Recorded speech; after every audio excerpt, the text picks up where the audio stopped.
Hi, my name is Pat Adams, a spiritual director and blogger about the spiritual life.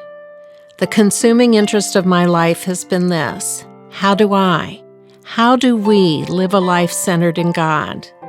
And yet deeper still, who am I really? What is my purpose? How do I connect deeply with God? These are the questions I will address in this video series.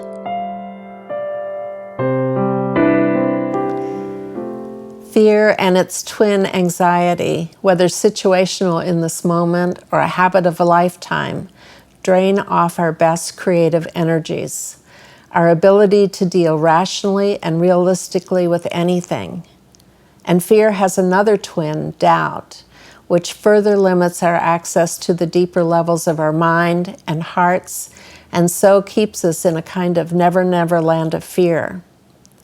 With fear and anxiety and doubt, we stay captivated by our imagination in a near or far future of huge trouble. Today, as fear grips our country and our people, we can see the perils to our democracy and our response to terrorist acts, especially in Europe, and in the increasing gunning down of innocent people in our country, domestic terrorism. It is hard to watch the fearful reactions of Americans ready to hunker down and deny all claims on us, ready to abandon this treaty or that, all in an effort to protect ourselves from what? My experience of life is that it is not the things that we fear that get us, but the ones we never thought of, like the assassination of John F. Kennedy, or 9/11, or a loved one dying far too young, or the loss of a job. As Christians, we know that the Bible calls out fear and worry, telling us that God is in charge, that He will meet our needs, that we don't have to worry about our food or clothing or where we lay our heads. But we're also told to fear the Lord. Both the Hebrew and the Greek words that are translated fear have two meanings. First, to be frightened, and second, to awe and reverence and worship. So the word fear in reference to God means to be awed by, to have reverence for, and to worship God.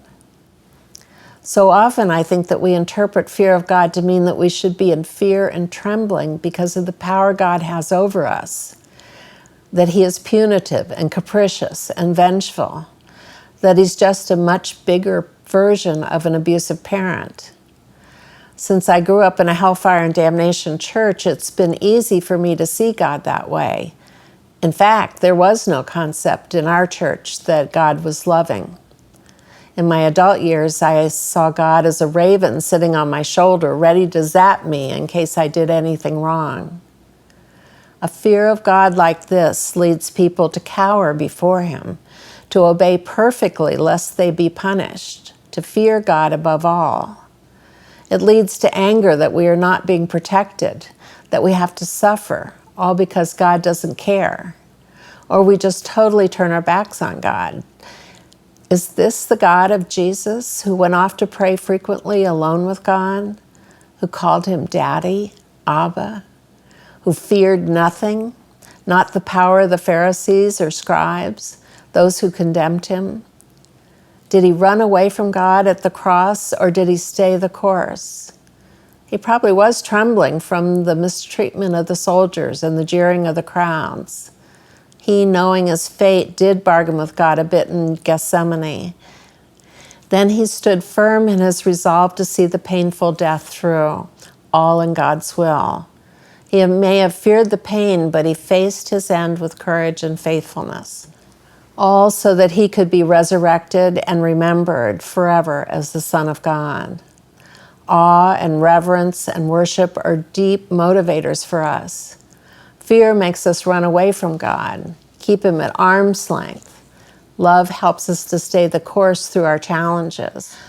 We know on the other side of the challenge we will have learned some important lesson. All we have to do is to see them through with God's help. We can look back on our pain and suffering and see growth and promise when we have come through the tough things of life. When my husband was dying, the Lord showed me how to hold all outcomes equally, so that I could live with joy and sorrow while he declined. But I did not live with fear of his death. After all, millions of people have suffered the same death of a spouse, and so could I. And then the Lord gave me the gift of faith so deep that I was the house built on a rock, that no storm of life could dislodge me from my faith in God. When one of my twins stopped breathing at home, just 6 weeks old, we didn't know for a week whether he would live or die. The lesson then was that the only thing that mattered in the whole world was his life. All the material stuff that I thought was so important meant nothing to me. And when my father collapsed at dinner in a restaurant in Tifton, Georgia, while traveling with my mother back from Florida, there was a county engineer, an angel, at the restaurant who stayed with my mother at the hospital until they released Dad's body. He invited her to his home to stay until my brother could drive the 6 hours from Atlanta. And then the next morning, he was at the funeral home, just making sure everything was going okay. The lesson: we are not alone. For a lot of my life, I lived with fear, anxiety, and doubt. The bottom line for me was that whatever was happening would not work out for me. This was the lens through which I viewed my life, and so doubt and fear ruled me. I don't think I ever felt like I belonged, and just recently I am remembering feeling like being a free spirit in a buttoned-down world, a misfit at best. Once I began to dismantle this lens in light of God's love for me, I began to see the lies that I told myself, the misunderstanding that I adopted at an early age. I began to be free from its captivity. Now I recognize when doubt and anxiety have their grip on me. I step back from their influence and refuse to go along emotionally or in my thinking. The worst case scenario that ruled my life for so long no longer has any influence on me. There are fearful circumstances in our lives, life and death issues, emotional states, yet our faith in God sustains us, comforts us, makes sure that nothing happens in vain. And we can trust God with our lives, with our children and grandchildren, with our country, with everything. God is the God of promise and comfort, of presence and sustenance, of hope and purpose. And we can rest in his providence our whole lives long. If we do, then we exist in the absence of fear, anxiety, and doubt. We live in freedom. We regain our created selves, our purpose, our lives to live fully and passionately in partnership with God, who knows us so much better than we know ourselves. He knows what is the next best step for us in aligning ourselves fully and completely with him. He knows what sadness or pain or injustice or shame needs to be dealt with next. He knows exactly what will complete us, fulfill us. Following God where he would lead us leads us to freedom, the freedom to be our own natural selves. The more we attach ourselves to God, the more we experience this freedom in partnership with him. I think of my life as an airplane with God the pilot and me the co-pilot. There's a lot of back and forth between us. Think prayer and communion, my complaints and desires. But I defer to God, who can see a much bigger picture than I can of me and how I fit into his plans. And so it's a wonderful partnership. I can be hungry, and there will be a suggestion for which restaurant to eat at. I finish one project and await his idea about the next one.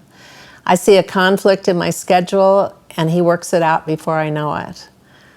A prayer house opens in one of our church buildings. He suggests that I go every afternoon. 6 days a week they are open, and pray for the world, our country, our church, and all its officials. I love doing this. Later, he suggests that I do centering prayer at the beginning each time. I find that it is the second session of centering prayer each day that really settles me deeply.